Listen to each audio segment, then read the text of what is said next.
चतुर्मास के दौरान विष्णु अवतारों का वर्णन जारी। रामद्वार चित्तौड़गढ़ में चल रहे रमताबाद महाराज के शिष्य संत दिग्विजय राम महाराज द्वारा चतुर्थ मास सत्संग के अंतर्गत नाबाजी महाराज द्वारा लिखे गए भक्त माल में भगवान के अवतारों के वर्णन के अंतर्गत बुधवार को 52 अवतार की कथा का वर्णन किया गया।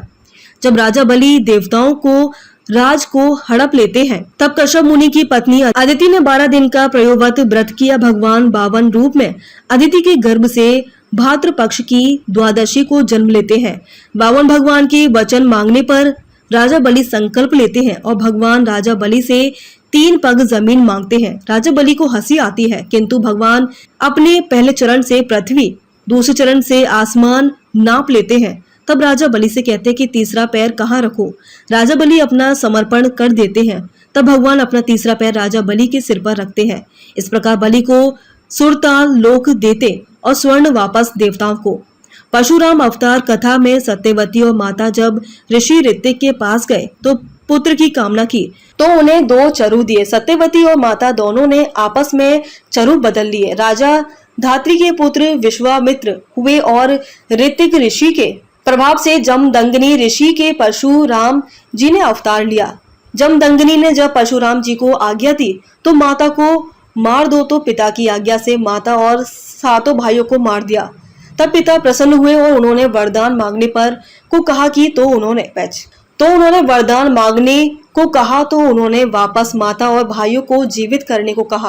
परशुराम जी ने शस्त्रार्जुन को मारा, 21 बार पृथ्वी से क्षत्रिय वंश को खत्म किया और राज ब्राह्मणों को सौंपा। अश्वमेघ यज्ञ किया और पृथ्वी को कश्यप ऋषि को दी। परशुराम जी अंशावतार हैं, जिनका वैशाख शुक्ल तृतीय को जन्म हुआ था। राम अवतार कथा में माता कौशल्या के राम, कैकेयी के भरत और सुमित्रा के लक्ष्मण और शत्रुघ्न पुत्र रूप में अवतार का वर्णन किया। वहीं कृष्ण अवतार में भादवा अष्टमी को कृष्ण अवतार के बारे में बताया।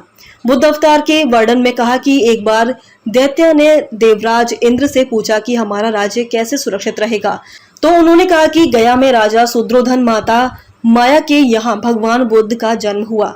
बाल्यकाल में इनका नाम सिद्धार्थ था। सिद्धार्थ ने एक बीमार व्यक्ति, एक वृद्ध और एवं एक मृत आदमी को देखा तो वो उदास हुए और उनको बहुत दुख हुआ और घर छोड़कर जंगल में तपस्या की। जब स्त्रियों की झुंड द्वारा गीत सुना, जिसमें पंक्ति सुनी कि सितार के तारों को ज्यादा नहीं खींचे और ज्यादा ढीला भी नहीं छोड़ना चाहिए, तब उन्होंने तपस्या छोड़कर सारनाथ में उन्होंने उपदेश दिया। धर्मम शरणम गच्छामि, बुद्धम शरणम गच्छामि मंत्र दिया।